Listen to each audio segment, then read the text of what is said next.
I made a point that the day after Dad passed that I was going to use this to really drive a message, and I started developing my why. I know we spoke about what that why is and before, and really developing it. And it all helped me with just developing that why, developing, what do I want to do? What's my message? And for me, I said two things. I want to build a community based off love and care. And for me, if I had done that, I thought I was going to be pretty successful in life. And every bit of messaging, every bit of sense of achievement that I've achieved has been based on building a community based off love and care. Because when we love each other, when we care for each other, it just makes people happier.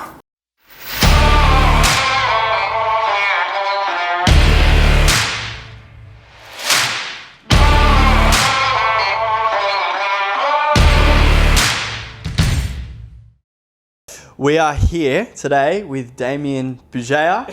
Just had a conversation about pronouncing the last name.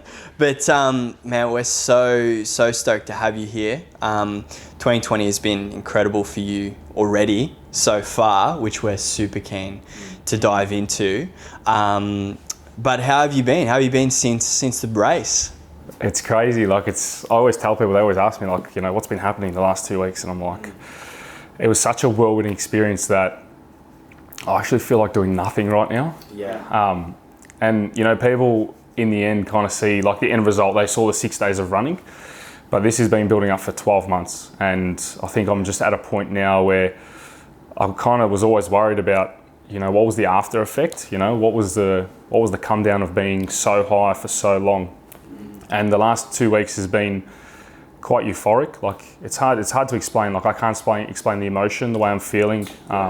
And because it's been so chaotic, I haven't probably had time to reflect. I haven't had time to look back and see what we actually achieved. But at the same time, in my mind, I'm not one to dwell on things. I know what we did and what we achieved was monumental. Yeah. But for me, I'm not here to sit here and be like, wow, that was incredible, and look around. And I think I appreciate what it was, but I'm so ambitious about what is next and what we can achieve further, because in my mind it was incredible, but there's people out there doing some amazing, ridiculous fitness things that I'm like, all right, what's next? What can we keep doing? What can we keep achieving? Yeah, that's cool, man, and I totally get that. It's and when you put yourself in an environment where you're surrounded by people who are doing some amazing things, it's you compare and it's like, whoa. But it can be in a healthy way too, to go, hey, what can I do next? But I mean, look, I'm here to tell you, looking from the outside, what you've done is, you probably already know, it's inspired. We were sitting down earlier today watching that film, and choking up, man. And the way it was put together was incredible, and it probably doesn't even tell the story in full, and obviously can't portray your emotions. But for everyone listening, Damien ran 290 Ks. What was the start and end point? So we started in Craigieburn. So I live in Craigieburn. So that was our start point. The start was just quite emotional because we had all the family there, and it was just been such a massive build up. And then we finished in Yarrawonga, which is the border of New South Wales and Victoria. And we chose Yarrawonga because that was just a childhood family holiday destination, and plays a special part in our lives. A lot of our fondest memories and a lot of what Dad represented was held up there. So when I was thinking about putting the run together, it just made sense to finish there. And I kind of always do things off emotion. I'll never just do things for the sake of doing it. It's got to have meaning, it's got to have representation, it's got to have purpose, it's got to have passion. So when I was putting the run together, it just made sense that I wanted this to be the most emotional whirlwind experience that I've ever achieved. And as much as it was a physical feat, it was the greatest emotional learning curve for me, because 6 days of absolute physical pain, but it was 6 days of, it's hard to explain. I say to people, I don't know if you've ever taken a drug in your life, but there's no drug in the world that could compare to the high we felt through those 6 days. And to me, that is just so powerful that you can get to a place in your mind, mentally and emotionally, where you feel like you're not in reality. You absolutely feel like, they call it the runner's high. So if you've ever got into long distance running, you get into these moments of just, your mind goes into another realm. your mind goes into, you feel like you're not in reality. And I'd have those moments for an hour, I'd have them for 10 minutes, I'd have them for 6 hours at a time, just depending on how deep I'd want to go and how vulnerable I wanted to make my mind to allow myself to just drift away from, you know, how I was feeling physically, who was around me, nature, what was happening, like oncoming cars. Like there was points where I'd just like wake up and be like, fuck. I'm still running. Yeah, I just ran 35K and I didn't even know. So it's crazy. You can't explain it unless you feel that that emotion, and it's incredible, man. Like that's a really cool insight into, because you have a lot of people who run therapeutically, and you see these people and they can just go and go and go. And I've never been a runner. I'm really keen to challenge myself into running this year. And but understanding that's going to be an interesting mindset tactic, and a great way to look at it for people, not to go searching for it, but understanding that running has that ability to do that for your mind and your well-being as well. To be honest, like I used to hate running. I hated running, like all growing up, playing footy pre-season after pre-season, hated it. And when you say going back to therapeutic uses, that's how I got into running. You know, when I used to wake up, you know, Dad used to spend 6 months of every year in hospital. So I'd wake up and I'd say, all right, well, I know the next 8 hours of my day is going to consist of me sitting in a hospital in a morbid place where people are sick, people are dying. What's my outlet? Because at the end of the day, if I sit in that hospital bed and in that hospital chair and just play things in my own mind, you know, what's that going to do for my mental health? And, you know, I started getting into running, and I only started running, you know, 2, 3, 4K at a time, but it was just enough to get me through. It was enough to say, all right, I can get through the next 8 hours.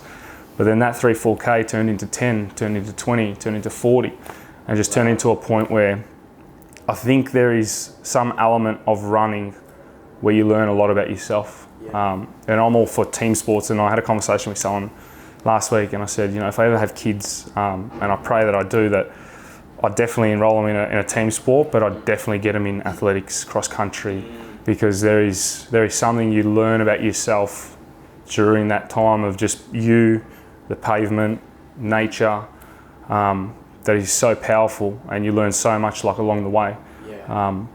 And for me, like I can't be grateful enough that I found the avenue of running, because it's just changed my mind, it's changed me emotionally, it's changed the way I look at relationships, it's changed the way I connect with people, it's changed the way I treat people, it's changed, you know, the scope of, you know, what I dream. Like, you know, there's no limits on that anymore. So I'm very, very grateful for that, and I use that term a lot. Like I'll use that term grateful and gratitude heaps, because I'm always grateful for the small moments, but for running, it's definitely, you know, unlocks something in my mind that just makes me tick a little bit differently, which is amazing. And in a state of gratitude, that's why I love to just spend all day, every day in that emotional state. And I love that, because in a world where things are so complex from technology and social media, but to people really make fitness and lifestyle complex, and different types of training, different types of nutrition, different diets, because this didn't work, so this must work. Got to try this and this and this, and it's just a loop. It's just a loop. Programs come from simplifying. Like exactly, you man. can try all the methods in the world. You can just, for me, I don't do anything extravagant. Like people always ask me, like, what do you do differently? I'm like, nothing. You know what I do differently? I just get up. I get up and I run and I train. I get in the gym. I do my recovery. Like, there's no complex methods that you should be taking. There's no complex diets that you should be taking. Try a few different things, see what works for you. And for me, that's been the easiest thing, because it's allowed me just to focus on what my why is. You know, and for me, there's always a why behind my running. Like, I think you got to have a purpose for running. You can't just get up and say, I'm just going to run for the sake of running. Like, what's your why? For me, it was, you know, legacy. For me, it was 1, upholding my dad's legacy. 2, it was creating my own legacy. But most importantly, it was like showing people what's possible. But find your why, whether it's, you know, with your diet. You know, why do you want to diet? Like, why do you want to run? Why do you want to get in the gym? Why do you want to? Because at the end of the day, if you don't put that why behind something, it just becomes a chore. and you'll get over it. And that's what people do. Like they always say to me, but I'm not a runner. And I'm like, you're not a runner because you don't run. Like I'm not a dentist because I didn't practice to be a dentist. Do you know what I mean? I get that question all the time. Like, how can I be a runner? It's like, just get up and run. And why do you want to run? Like, you know, I believe there's something healthy in running, but you don't have to run if you don't like running. Like find something else that works. Like if it's CrossFit, if it's swimming, if it's go play squash, I don't know, like do something that intrinsically satisfies like your soul. Running satisfies me, but it might not satisfy you. So, you know, find what works for you. Like that's your why. I love that, man. So good. And I'm really keen to dive into a little bit of your training regime leading up to the race itself. And again, diving into that why even more so. But we come back a little bit. You have such a resilient mindset, and your ability to push is really incredible. Did you have it from a young age? Sporting environments, through school? What was your teenage life like? Yeah, I think the resilience part and, you know, what I've unlocked here, it just came with time, came with the experience. You know, growing up, you know, I was always motivated to, like my end goal was to play AFL. That was my dream. My downfall was not wanting to put in the work, and that was me as a teenager. Really? Yep, 100%. And people don't believe this. Like growing up, I used to hate pre-season. I'd make any excuse not to run. I'd make any excuse not to train. I always had the talent. Like I always had the talent, and I knew, and I always just thought in my mind, talent's going to get me there. Talent's going to get me there. But as I came through the ranks, injuries set in, tore my hamstring off the bone, 2 dislocated shoulders, full recos, tore my ACL twice, 2 full knee reconstruction. So it was at that point I was like, I've done something wrong. Like somewhere along the way, like I've messed something up. And I always just go back and I say, I didn't put in the work.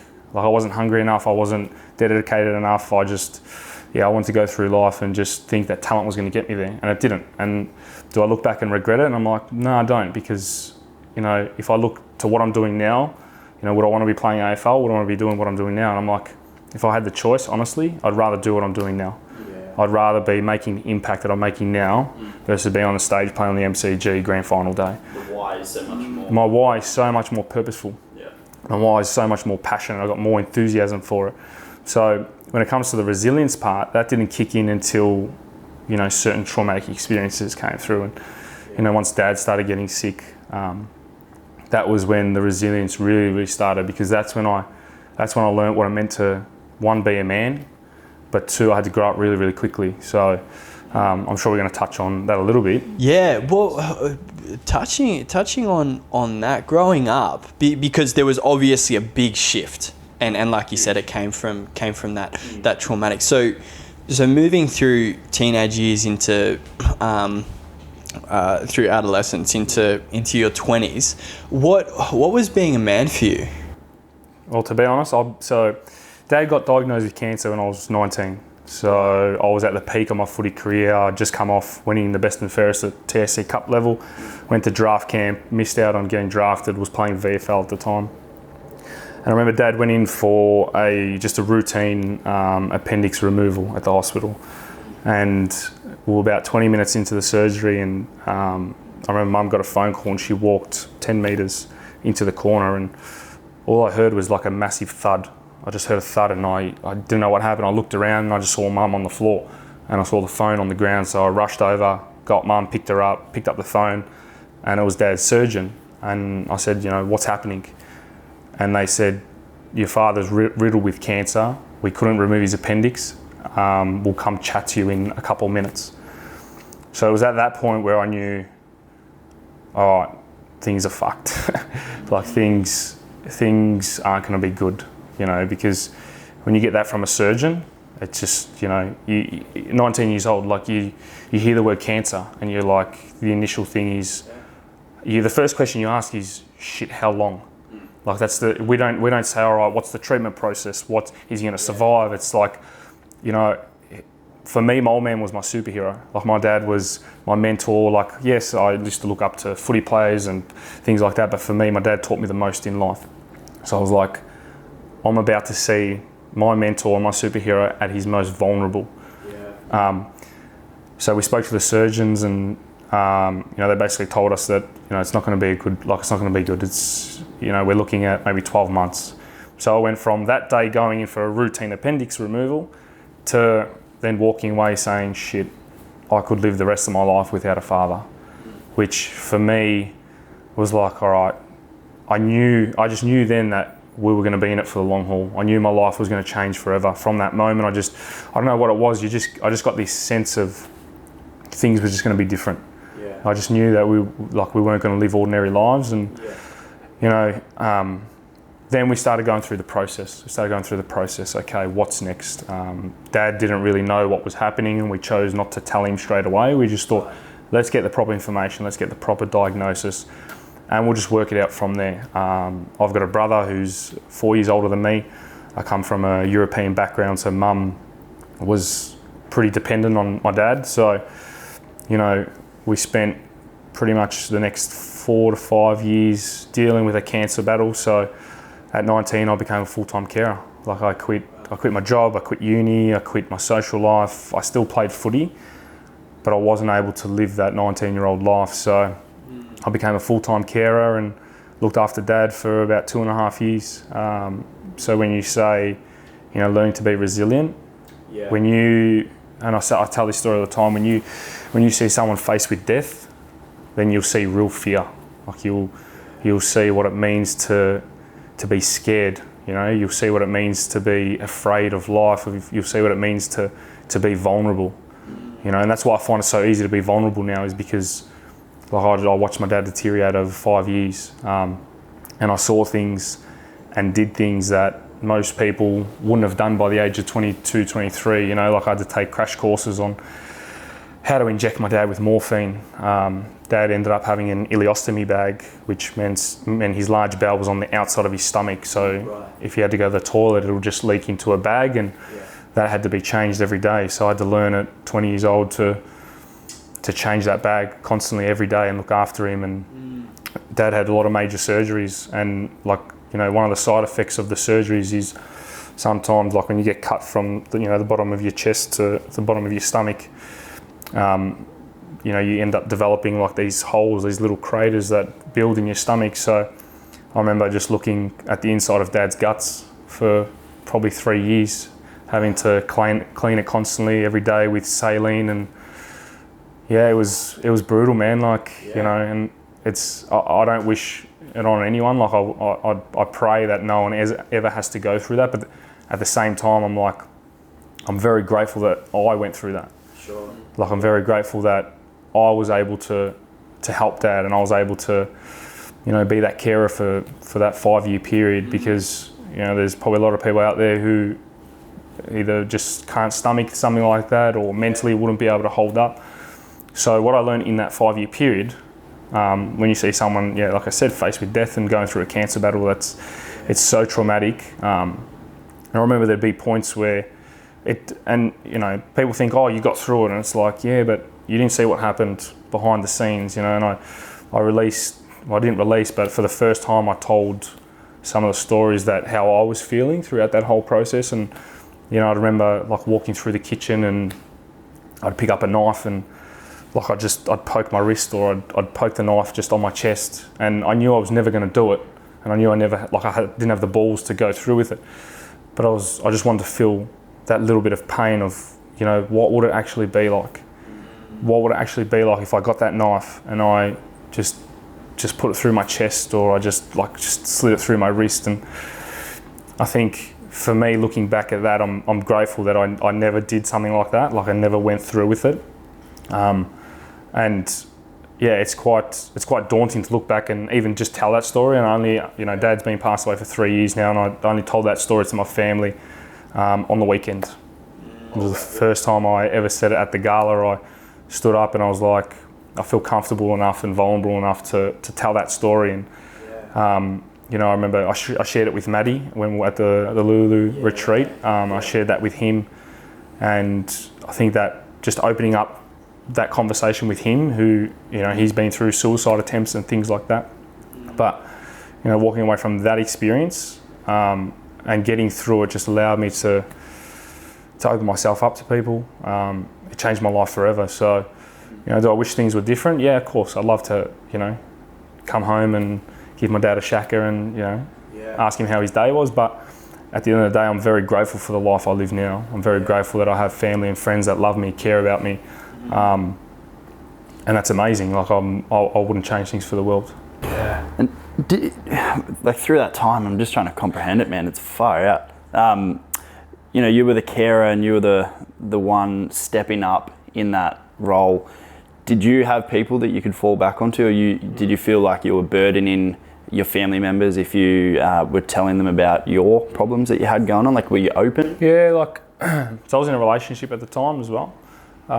For me, I just didn't want to put any of that burden on people, because when you go through trauma, it's hard. Like, you never understand someone else's situation. Like, if I went to someone and said, you know, this is what's happening, this is how I'm feeling, you'd never understand. Like, it's like when people, you know, want to talk to me and tell me about their situation, my response is always, I can sit here and listen, I'll open my ears, but I'll never comprehend the way you're feeling. You're not in it. It's not you don't have the same relationship, you don't know what their situation is, you don't know the way that person deals with their emotions. So for me now, anytime I hear someone, you know, tell me their story, it's like, I'm here. Just know that I'm here. Like, I'm not here to be like, you should do this, you should do that, you know, you should put this method in place. It's like, I'm just here. I'm here to listen. So for me, I didn't want to burden anyone. Plus, I didn't really have time. I didn't have time to be emotional. I didn't have time to, you know, release the way I was feeling. Like, it was just, you know, it was so hardcore that you just, it's like you're just in battle, man. Like, you're constantly fighting. Like, that's how we felt. Like, I remember Mum would wake me up at 2, 3 in the morning, and Dad would be screaming in pain, and I'd have to I'd have work in the morning, and I'd have to get up, inject him with morphine, go back to sleep. Like, it was a wild ride. It was emotionally so exhausting, and I probably didn't know the toll that it was taking on me. But I think I was that strong mentally at such a young age that I just learned to deal with it. I learned that this was my new normal. Like, my normal wasn't being a 20-year-old kid. My normal wasn't playing AFL and worrying about footy and going out with my mates. Like, I didn't go out, I didn't drink, I didn't do anything. Yeah. Like, it was, for me, it was just sit at home, look after Dad.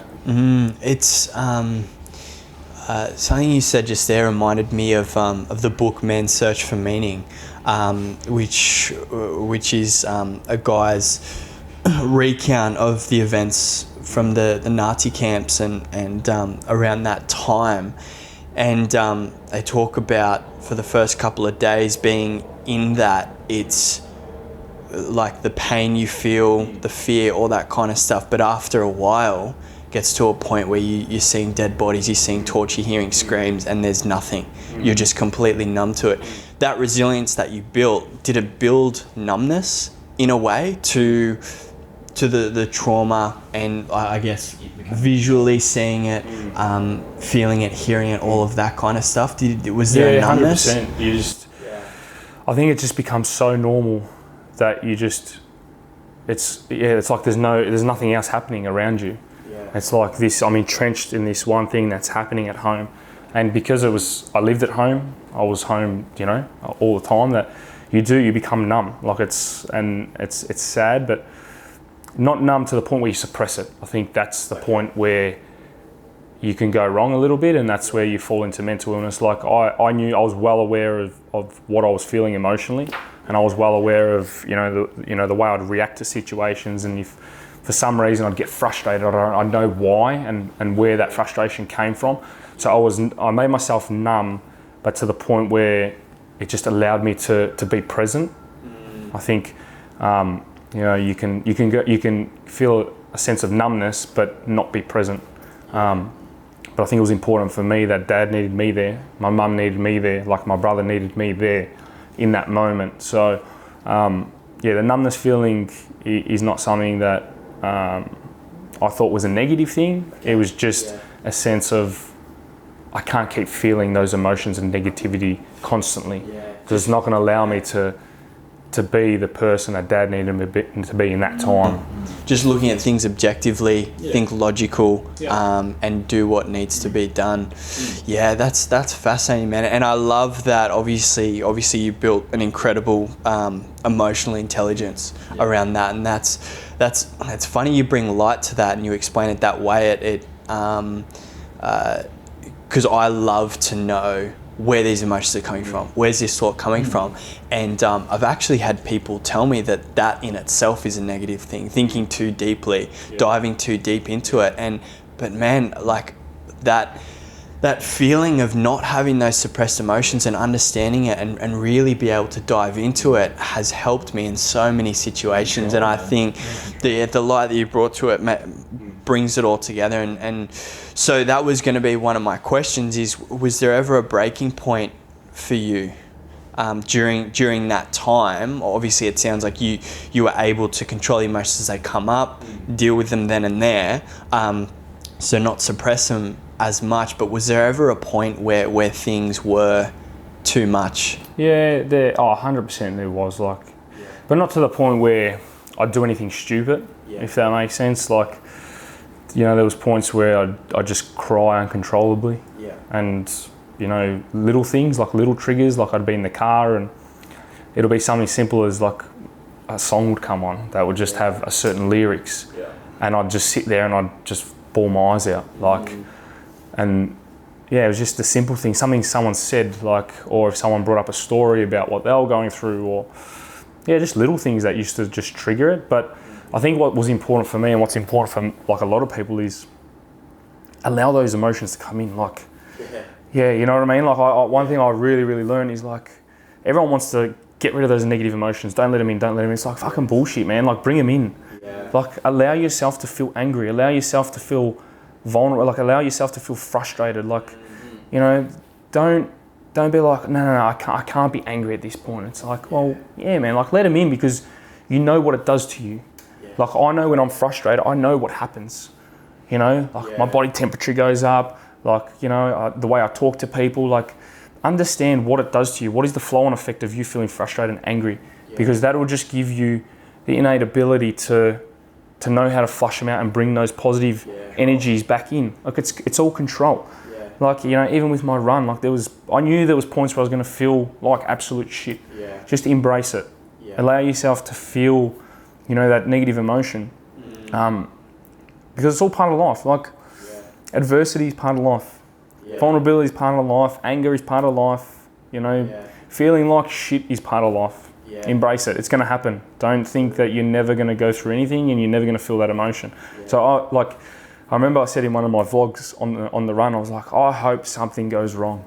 I said, I hope I go through some pain that I feel like I can't deal with. I hope some external source comes and just does something to me that I have to deal with. And that's how I tackle, like, life now, is like, I hope shit goes wrong. I'm so embracive of that, because there's nothing I won't be able to handle now. Like, I knew that once Dad passed away, I knew there was nothing that's going to come up in my world now that I'm not going to be able to deal with. Like, I felt the shittest of shit emotions, and it got me to a point where, you know, I wanted to kill myself. Like, when you get to that point, like, something's wrong, something's gone wrong, something's happened, you know? So when you come out of the other end of that, it's like, that's beautiful, man. Like, you know, if you stick it out just enough to see that there is something amazing on the other side, you just do a 180. Like, your mindset will flip, your emotions will flip, and I feel more positive emotions now. You know, like, I reckon 99% of the time I feel positive emotions. You know, and that 1% of the time that I feel a negative emotion, just let me feel that way. If it's a day, if it's an hour, if it's a week, just let me be. Like, that's it. I know how to control it. But now I know, like, the effects of that now is not as great. So when I do feel a negative emotion, I don't react as poorly as what I used to. So, like, if I feel a bit angry, it doesn't have those reactions that might be detrimental to someone else. They let me feel down for a little bit, but I don't pass that on to anyone. Like, no one will know that I'm feeling a bit frustrated. No one will know that I'm feeling a bit angry, because I don't need anyone to know. I know how to control it. I know how to deal with it. And when did that time come that your dad passed, and what did it do to you throughout that period and after he did pass?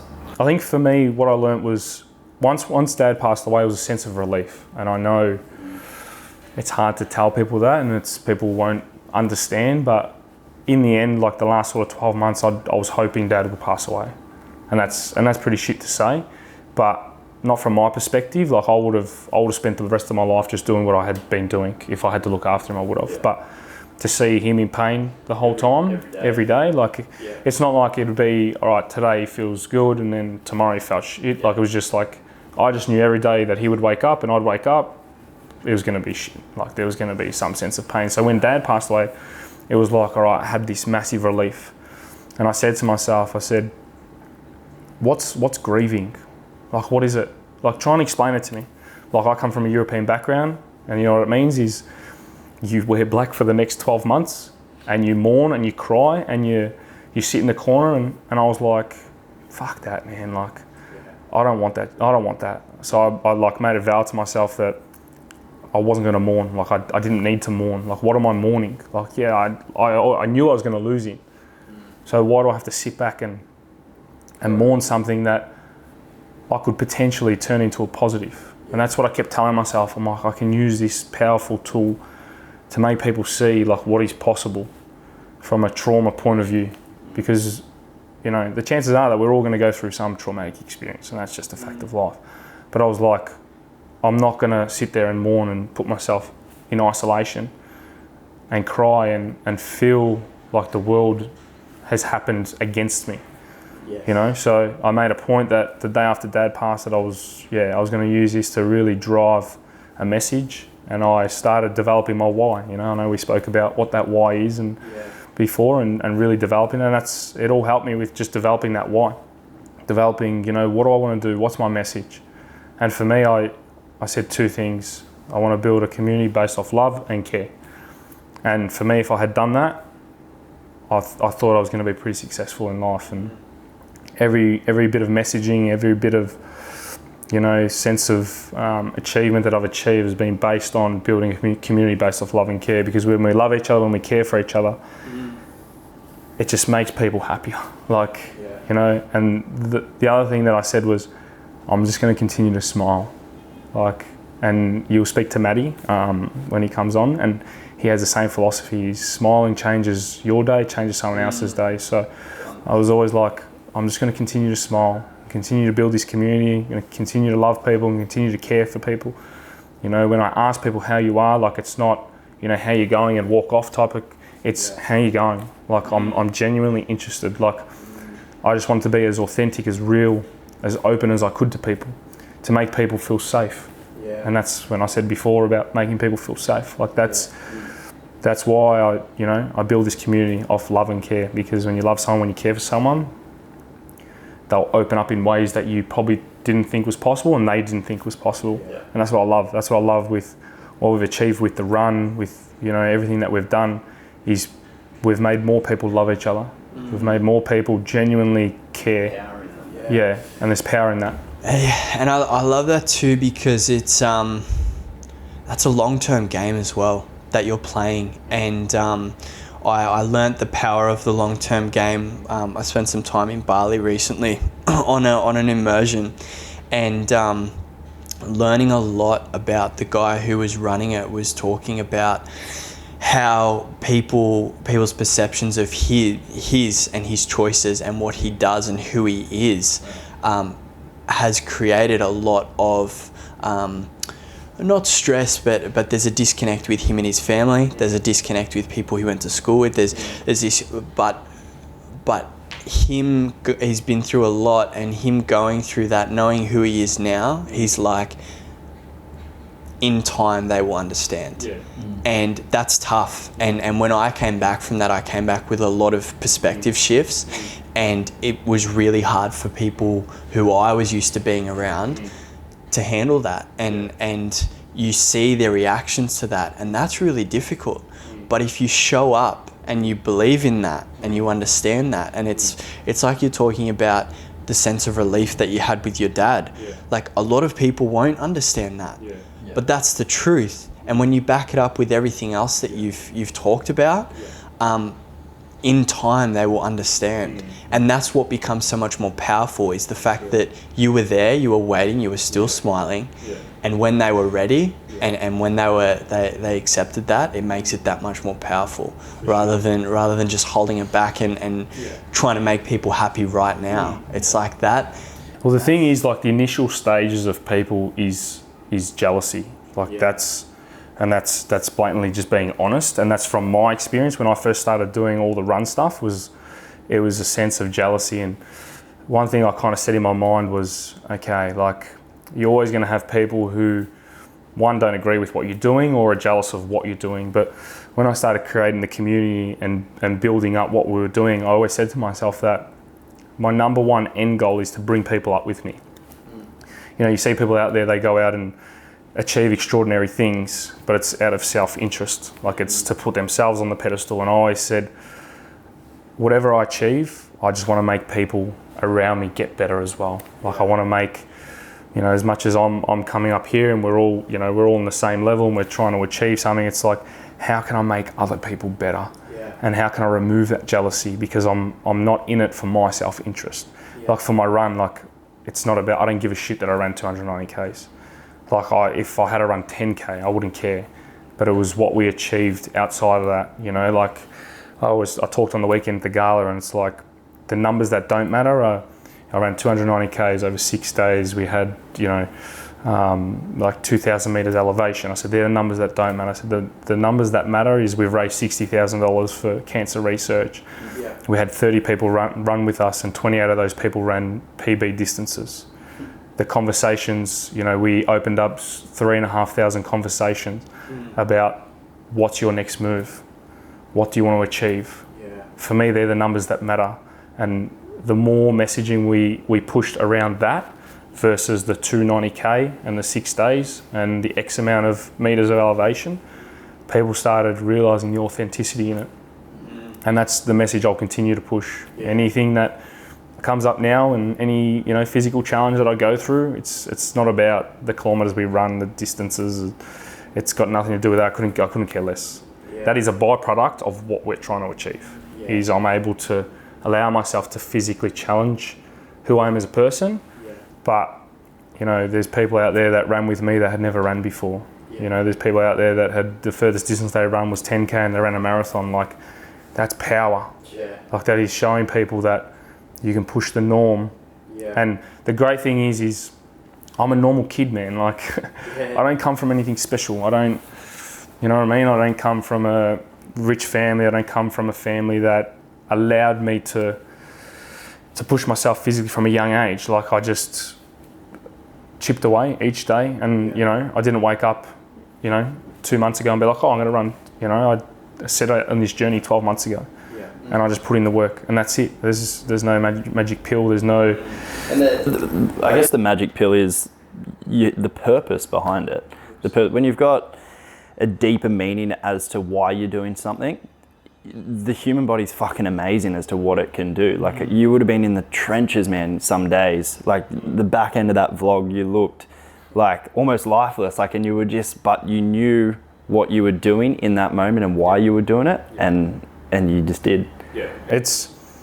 I think that's what the amazing thing is like, you don't understand how far you can push your body. Like, even on going into my run, I was like, I don't know how I'm going to hold up. Like, I don't know if I'm going to make it. Like, I put in the work, and I thought physically, I've given myself the best opportunity to run 290K. But until you go through it and you start running, and then you put all the elements together, physically, mentally, emotionally, spiritually, like, there was points where, you know, I felt like I was going to collapse. You know, there was points where they called the ambulance because people were so worried just of my health. Like, I was vomiting on the side of the road, and, you know, there was points where I wasn't even running in a straight line because I couldn't see, like, vision-wise, I couldn't see in front of me. But in my back of my mind, I just used to always think, you know, those days when Dad used to wake up, and I was always like, fuck, how would he feel? Like, he had no choice but to feel like that. Like, you know what I mean? Like, it was out of his control. Like, I'm choosing to put my body through pain. Just, like, keep pushing. And, you know, like, going back to numbness, like, it was at a point where my body was so numb and my legs were so numb that I didn't even know how I was standing. Some mornings the team had to physically come to the bed and like just help me out of bed. Like it was crazy. But I'd get up, I'd start running, and I'd be like, it's not that bad. Like just keep ticking them over. Like the great thing was I wasn't bound by time. Like it wasn't like, today I had to finish in 4 hours. It was like I got the whole day. Just as long as I keep moving forward, and it's such a true reflection to life. It's like just one foot in front of the other. Just doesn't matter how big the step is, doesn't matter how fast the step is. It's like just keep ticking them over. Like I got to day 4 and I was in so much pain, and a few little niggles had come up, and I had to run 61k that day, and the next day was a day 5. It was a 63k day, and I remember just being doped up on, and I was taking endone. Like, I don't know if you've ever taken endone, which is post-surgery medication. It literally makes you hallucinate. But I was just masking how physically sore I was with massive, like endone, naproxesic, Panadol, Ostia, and it was to the point where like I didn't even know where I was. Like I remember doing a video vlog in the morning. I sat in this position and I looked at the camera and I said, "All right," I said, "we've made it to day 3. It was day 5." And that's what I said. I literally looked in the camera. I was like, and then after I was like, I made it to. I'm like, it's day 3. And I'm like, nah. I'm like, actually, it's day 4. And my videographer was like, dude, it's day 5. And I was like, that would have been a little spark of hope though. You'd be like, day 5. I was like, yeah, I was like, Ripper. Yeah, I was like, good. Ripper, let's go. But at the same time, it was just a whirlwind of experience, and I just didn't even know. I look back now and I'm like, I actually don't know how I just got through it, but I just knew that my mind was so powerful that I literally, I did a speech before I ran. I said, if I can't run, I'll walk. I said, if I can't walk, I'll crawl. If I can't crawl, I'll fucking die. And it's that extreme that I would have been prepared to die. And I know it's stupid to say, but I can't explain to you that I would have ran till the point of I would have collapsed and I would have had to got rushed to hospital. Like that's the point I would have got to. And we were probably about 5k off that, I reckon. There was points in that video where like I finished day 5 and we did 63k and I couldn't actually stand up. Like I just, once you stop, it's like then everything just starts to shut down. That's why it's better to keep moving sometimes, but it's hard after. But like after running for 63k, that one day, it was like, I just want to get off my legs, man. I was ready to, but like they had to help me. Like I had my brother on one side, my cousin on the other, and I literally was just bawling my eyes out because I was just like, I don't know what's happening. Like I don't even know where I'm at. Like what we just did. Like where did I just run from? Like it was pretty bad, man. Yeah, I want to go to because you talked about training leading up, started 12 months before. I want to talk about your training, but on a broad scale. What did you do physically? What did you do mentally, and what did you do spiritually leading up to? So the thing is, like people think that I run crazy kilometers in training. They're like, to train for something like this, you just got to do stupid amounts of training. And it's like no, that's not relative. Like. When I went back to what I said before about simplicity, my training regime was just about being simple because at the end of the day, I still had to live life. I still had to go to work. I still, I don't have the fortunate ability to make training my full-time gig. So I did 14 sessions a week. So I was training seven days a week. So I'd train twice a day. I'd train morning, I'd train afternoon. I wasn't running stupid kilometers. Like I think when I started running, I was probably running 35, 40 kilometers a week. By probably a month out, I'd pushed it up to maybe 85, 90k, which isn't ridiculous. And there's science behind overloading. Like, people think you go out and you have to do 60k runs. The biggest run I did in the lead up was 43k. And I'd do one long run a week. I'd do one hill session a week because we had a bit of elevation. I'd do one absorption run, which meant on a Monday after my Sunday long run, I'd just do like a 30-minute just cruisy, just to flush the legs out, let the body absorb the last 7 days of training. And I'd do one tempo run, which meant I'd just do some like faster speed stuff.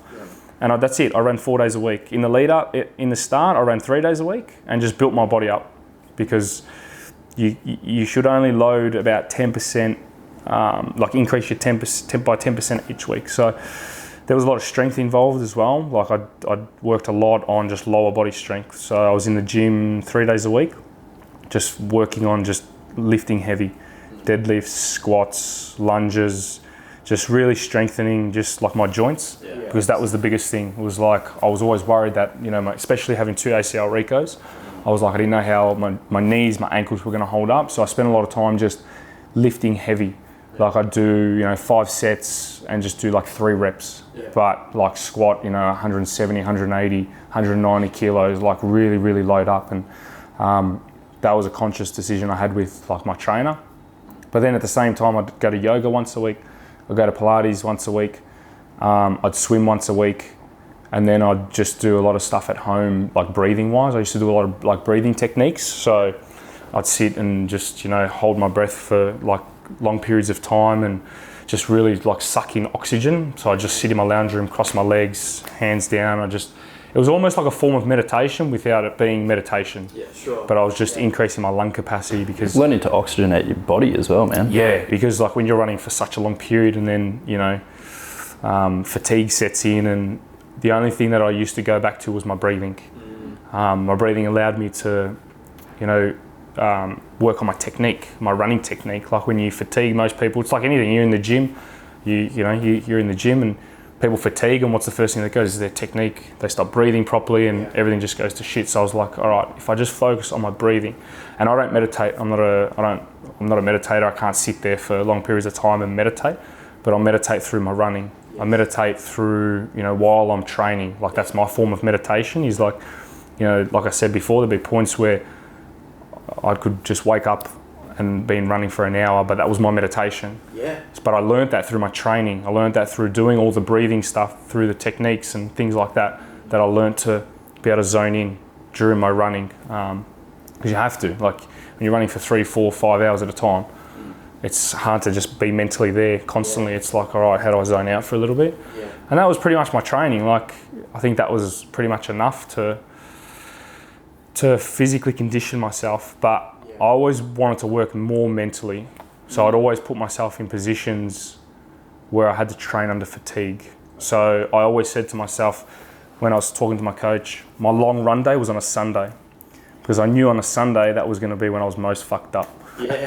And it's stupid to say, but like I love going out as much as anyone. Yeah. And I knew if I went out on a Saturday, I'd still have to get up. So there'd be points where I'd fucking go on. It was like I'd go out and I'd get home all hours of the morning and have 3 hours sleep, get up and I'd have to run 30K. But I did it on purpose. And when I was discussing with my coach, I said to him, dude, like, can we change the Sunday run? I feel like I should do the Sunday run on a Thursday. Like, you know, I'm a little bit fresher. And he's like, why? He's like, your whole run is going to be based off fatigue and running under fatigue. And I looked back and I was like, fuck, that makes sense. So every Sunday I'd wake up and I'd feel like absolute shit, but I'd have to run those distances and I'd be absolutely destroyed. Like, but I think like doing that in your training, it came to fruition, because after day one, my body was smashed. Like we had 800 meters of elevation on day one. It was hills, I was cramping, blisters started popping, and I was like, all right, we're in. Like, we're going to learn to run just under fatigue, and that's what we did. So in terms of a training regime, like we didn't do anything spectacular.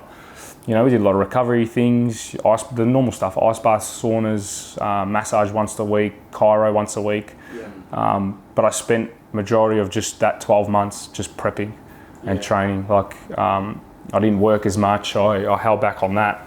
Yeah.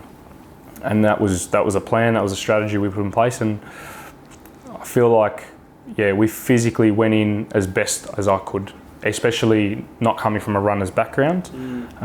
Physically, I went in as best I could, and mentally more so than physically. Yeah. If this might be a tough one to answer, but if anything, what's probably one of the biggest things that you learnt throughout the entirety of the race? It's hard because there's so many lessons that you learn. Absolutely. I think for me, it was just learning to control emotion, because I started this run for Joey, and I kind of controlled it the whole process. I didn't get any help from anyone, so we had to build a lot of networks along the way, and that's why I set it out 12 months ago. I do things a lot differently now with the way we operated from a funding perspective and things like that. But controlling that emotion, like along the journey, was probably the biggest thing. And learning to run when your body just doesn't want to move. Like I know that there was points where, I couldn't stand up on one leg, and it was like, once you learn that there's that ability in your mind, once your mind tells you to stop doing something, your body will stop. Yeah. If your body wants to stop, but your mind keeps telling you to go, your body just keeps going. So for me, it was like controlling that emotion in my head to say, fuck it, just stop. Just like enough's enough. Yeah. So I think that was probably the most powerful lesson. Yeah. There was points like at the end of the run, I remember we were 3K from the end, we were 287K in. And I started projectile vomiting because just my guts were stuffed from all the, from all the drugs, and it was just like, it was crazy. And I started projectile, and my brother came over, my brother was like just crying. He was just like, mate, he's like, Dame, like, if you stop now, it's okay. And I was like, fuck you. I was like, mate, I've just ran 287 kilometers, and like my brother, but that's what he kept saying. He's like, just mate, actually something's gonna happen. Like I'm like, mate, just leave me alone. Like I can get through it. Yeah. And I just kept vomiting. Like I remember for a K, I just had vomit on myself. I kept vomiting, and I was like, fuck, no way. Like it was something out of like a horror story. Like I was like, nah, man. Like I've come this far. Like I'll not stop. And that was the greatest thing that I learnt, was just like what the power of this is. Yeah. Like it's incredible, man. Like it's the potential is just, there's no limits on it. Like I think what I've done is amazing, but there's people out there that do fucking crazier shit than that. And I'm like, imagine what it would feel like to be at that level now. And that's how I think. I think, all right, what do I need to do now? What do I need to do now to make this even crazier? Fucking massive, man. And this one might be hard to answer as well, because I don't know if you'll be able to put it into words, but the emotion that you felt crossing that line, and I saw some footage of it, and it would have been such a powerful time for you, having family and friends there. How did you feel at the end? It was so emotional because the reason as to why we were running. Yeah. Like it wasn't like I signed up to an event and I was just doing a crazy event, and it was just the emotion of finishing. Yeah. So you're battling a range of emotions. Like I'm battling the emotion of physically just finishing it, but then emotionally my family being there, and then emotionally Dad looking down on me. Yeah. So it's like bottle all that emotion up into one and throw it up in the air, and it's like, fuck me. Like it was the most amazing. I don't know if you've ever had a euphoric moment, but like for me, crossing the line was just like, one, I just didn't know what to think. Yeah. I didn't know what, I really, like even now, like I still don't know what to think and feel and on what we achieved, because every day was just such emotion. Like every day that we finished was like, tick, we did it, we finished it. It was like amazing. But that last moment was like, fuck, like it was, we did something special. Like I always just thought, and I looked up and I was like, my end goal was, I hope Dad's proud with what we've achieved, and I hope everyone's proud. And I remember just crying uncontrollably. Yeah. Like I sat down and I just sat there and I just had a towel over my head, and I just like bawled my eyes out for a minute. And the special thing was we hadn't scattered Dad's ashes yet. So it's been 3 years. Yeah. And I was just, we were just waiting for the right moment to just let go. And we just felt like this was going to be the moment. And yeah, we scattered Dad's ashes up in Yarrawonga, and for me, that was a greater sense of satisfaction than completing the run. Yeah. It was like, we can finally, as a family, let go of what we had been holding on to. Yeah. And I think that was more powerful than me actually running. Like just the family knowing that it's okay to let go now. Like we don't have to hold on. And like even now moving forward, anything I want to do, like I want to keep Dad's legacy going, but I'm not doing it for Dad anymore. If that made, like this run was in Dad's memory, and we did it because my dad's message was so powerful. But now it's like I'm creating my own message. I'm creating my own why, and I'm inspiring my own people now. So it'll always be a run for Joey, but the why we're doing it and the messaging behind it is going to shift from what's not here anymore to what can we affect now?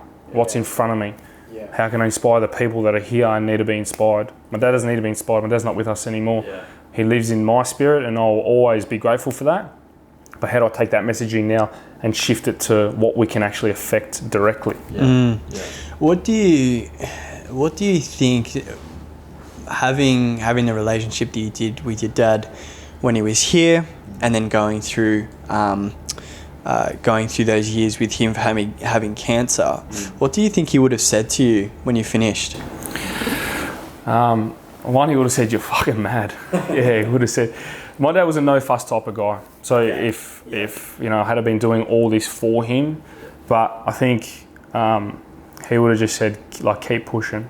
I think he would have just been like, exactly what I just said before about take the messaging away from him. Yeah. Because Dad's message, and it's a big part of why I do what I do, is he loved and cared for people, and that's why I use the terms love and care, because anyone who came into interaction with Dad he actually loved people, he cared about people. So I think he'd want me to just take this to new realms, which in the back of my mind, I've been generating some ideas on what's next, but it's how can I take the message of love and care and affect people on a greater scale to what we're already doing. And Dad would be super proud of that. Yeah. He'd be super proud of the way my mum's conducted herself, the way mum's handled, being married for 30 years and then losing her husband, the way she's looked after the family. He'd be proud of the family, the way they got around not only myself, but how they got around each other.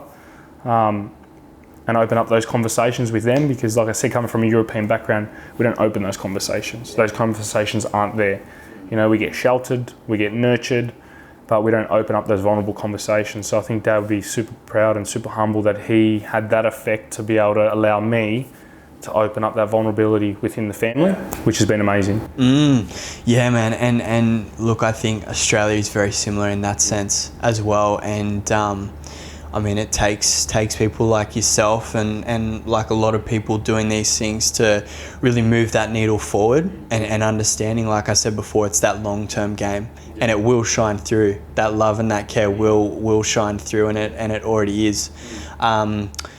Man, I know it's only been a few weeks, but what's next from here?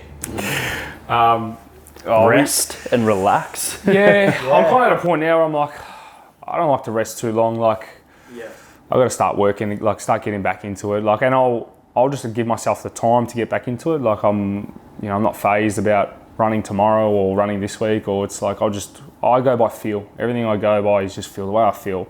Yeah. So I know I'll get back into the running soon. We've announced the 24-hour run. Yep. So we've got the Run for Joey 24-hour. Nice. So we hired out an athletics track. And I'm just going to run for 24 hours straight. But the whole purpose behind it is it's going to be like a 24-hour festival. Nice. Much like a Relay for Life, but we'll have food trucks, coffee carts. Yeah. My idea is to bring in a float-in floorboard, and we'll have a DJ, like a headline DJ, and we'll have live bands and things like that. But then also open up to families, like, have kids, athletics games and things like that. Nice. So that's the 24-hour run. We're just negotiating with councils and stuff at the moment to see when we'll do that. But I think that'll be a brutal run, man. That will be... Continuous work. Yeah, that will just be tedious and, trying to run for 24 hours. And that'll be this year. So I wanted to try and do something this year. But in the back of my mind, I'm planning Melbourne to Perth. Wow. Yeah, run, yeah. Holy fuck. So it's 3,500 Ks. Holy shit, dude. Yeah, so the plan, in my head, I just, what I do, even with my run, is like I tell people I'm just going to do it, and then I plan it after. Yeah. So that's the way I do it. So well, even now, I've been telling people I'm running to Perth next year. I'm like, fuck, no way.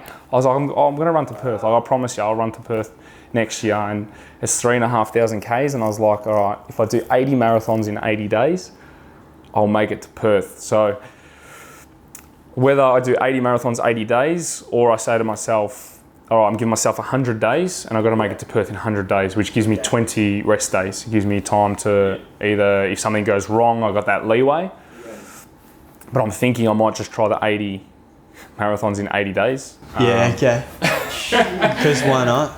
Just because I know what's possible, and that's it. It sounds I always say to people, like, it sounds crazy to everyone else, but it doesn't. Like, to me, in my head, it like, I know what it feels like to run under that fatigue. Like, I do. Like, and it gives me another 12 months conditioning. Like, I've got such a solid base now that for me, it doesn't sound crazy. Like, it doesn't.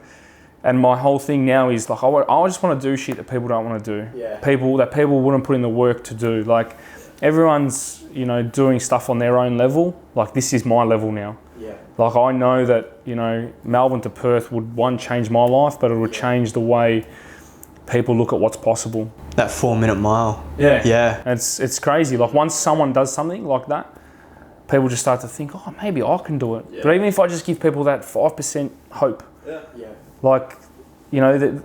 And they don't need to go out and do that, but they can kickstart maybe, all right, hey, I'm going to start a little bit of movement myself. But the reality is, 99% of people won't do it. Like, they won't do Melbourne to Perth. Yeah. And that's fine. Like, you're not here to do what I'm doing.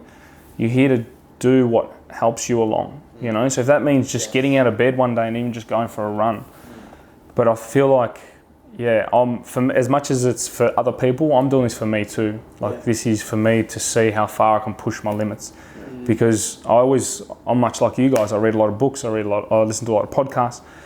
And there's people doing this crap. So, it's been pretty much, I know I can do it. Like, I know I'll put in the work to do it. Yeah. The other things are just like logistically, funding, like so we're in the process of just working out how we can do all that. But Melbourne to Perth would be an absolute game changer. And then from there, I don't know, we'll see. Has anyone done that? Don't know. Yeah.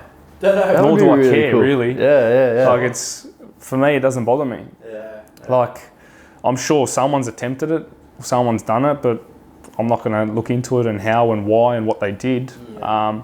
I know I can do it. It's not about that, is it? No, it's definitely not about that. I just know, you know, we've affected people in my community, but my community is just a small portion of what's out there. Yeah. So what can we achieve by doing a Melbourne to Perth? Like, 80 days, 2.5 months, just me, a camper van, and maybe one support crew. Yeah. You know, the Nullabore's 1,800 kilometres, which is one road. Straight all that the in way itself, through. man. Like just that. I've never crossed the Nullarbor, but I've heard a lot about it, and just seeing the horizon and just road and nothing else. Yeah, but I'm comfortable with that. That in itself. Yeah, I'm so. That would be cool. I wish I could just do it now. Like, I wish I could have a crack at it. You know. Yeah. But that's just where I'm at mindset wise. Is like, I'll fucking start doing stuff that'll potentially kill me. Like, that's fine. I'm more than comfortable to do that. Yeah, I love that, man. That's on the horizon. Yeah. So, but the 24-hour run, that's locked in. We'll do that this year. And it's just, you just gotta have building blocks to it. Like, I couldn't just get up and run to Perth today. Yeah. Like, it's just all building blocks, and it's gonna be a grind. And if I thought the training for my 290k was brutal, this would be absolutely next level. Like, it just means giving up life, really. Giving up, you know, I won't be able to work properly. I won't be able to socially, I won't be going out. And I think I'm more comfortable with that. Like, I think growing up, like, you know, I was a big partier, especially once Dad passed away. Yeah. But now that I've seen, you know, what euphoric moment you can get from this sort of stuff, it just puts in this perspective, all the partying, and puts in a perspective, like, don't get me wrong, I still want to go out and have a drink, and every now and then let a bit of steam off, but, you know, the satisfaction I've got from that run just outweighs anything I'd be able to accomplish. Yeah. You know, going out and partying with my mates, and that's the message I want to push to my mates too. Is like, you know, I don't surround myself with anyone who wants to go off the rails, and, you know, we're all in this together. Like, you know, we'll call each other every day and have those conversations. You know, me and Maddie message each other every day, and we'll just say, I hope you have the day you deserve. So I'll do that, and he's a massive advocate of that, and I'm the same. He's pushed that message on me that I'll message 3 or 4 people every day. Hope you have an amazing day. And that's the people I want to surround myself with. Yeah, I love that, man. I love it. Man, before we jump to the final question, firstly, I want to shout out the video. That's on YouTube, right? Did we watch it on YouTube? We watched it on IGTV. IGTV. It'll be on YouTube soon. Yeah, perfect. So head over there. Where can people find you online? So obviously socials, so just at Damien.Bugeja on socials. Check out the website, the Run for Joey website, so it's www.runforjoey.com.au. But just jump on the socials, just reach out. Like I think, I don't want people just to watch my stuff. I don't want people to watch what I'm doing and just watch it from afar. Reach out, connect with me, just send a message. You know, I reply to everyone. Like even on the run, I think we had over 550 messages over that 6 days, and I replied to every single one, every night. Like I want you to reach out. I want to connect with people. I want to just because that's where it's at. You know, like you can watch people from afar, and you can, you know, someone like a David Goggins and things like that. It's cool to watch them and see what's possible, but you know, when you can connect with someone who's actually doing that, it just makes it a different relationship. So Facebook, same thing, and Insta. So definitely reach out. And I love that. And if you're listening, definitely reach out to Damien or reach out to us and let us know what you thought about this episode, because it was absolutely brilliant.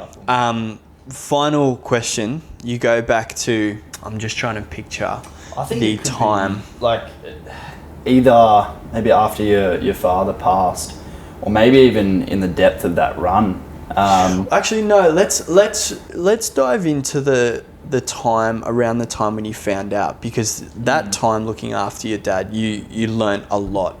You learnt so much, and that's probably where that resilience was built. That's where that emotional intelligence really created itself. That time, around that time of when you found out about your dad, knowing that your life was going to change, if you could go back to that self with everything that's happened up until now, what would you tell that self?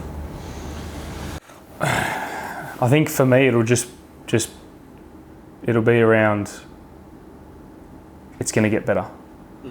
Like I'm all about simple messages. I don't do motivational quotes and things like that.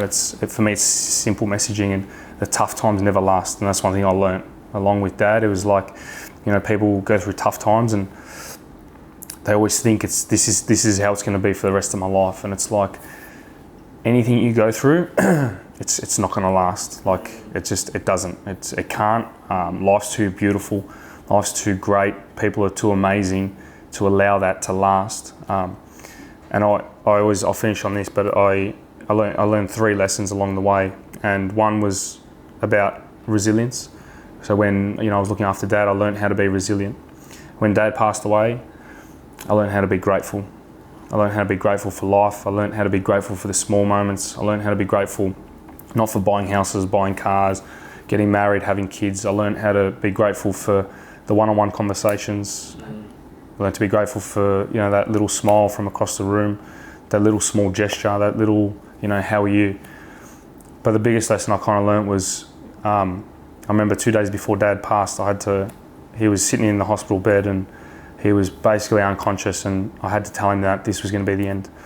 And I sat and I kneeled down and I held one hand and my brother held the other. And I said, Dad, you don't have to be scared anymore. I said, you don't have to fear what's next. I said, let go. And that was a massive message that I was probably telling myself as much as I told my dad, was you don't have to be scared of anything.